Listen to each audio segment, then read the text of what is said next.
Kasaragod dating ആപ്പിലൂടെ ബന്ധം സ്ഥാപിച്ച് 16-കാരനെ പീഡിപ്പിച്ച കേസിൽ അറസ്റ്റിലായ പ്രതികളുടെ എണ്ണം 10ആയി. ഡേറ്റിംഗ് ആപ്പിനെതിരെ നിയമ നടപടി സ്വീകരിക്കുമെന്നും ആപ്പിൽ പ്രായപൂർത്തി മാനദണ്ഡങ്ങൾ പാലിക്കുന്നില്ലെന്നും ജില്ലാ പോലീസ് മേധാവി വിജയ് ഭാരത റെഡ്ഡി പറഞ്ഞു.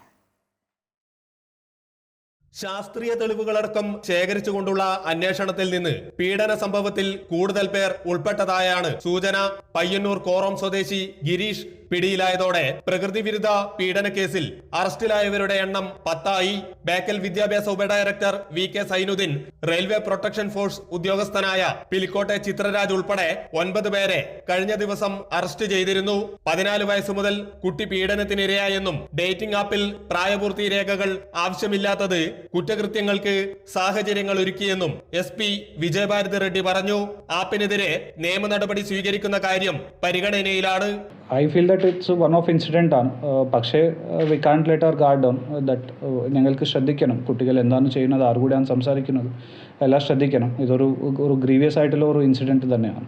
ഇന്ത്യ മാത്രം പ്രശ്നമല്ല, US UK ഒരു ലോ സൂട്ട്സ് ഒക്കെ ഉണ്ട് അഗെയിൻസ്റ്റ് ആപ്സ് സെൽഫ് ഡിക്ലറേഷൻ, പ്രത്യേകിച്ച് സെൽഫ് ഡിക്ലറേഷൻ ചെയ്യുന്ന ആപ്സ് സംബന്ധിച്ചിടത്തോളം അവിടെ കേസസ് ഉണ്ട്.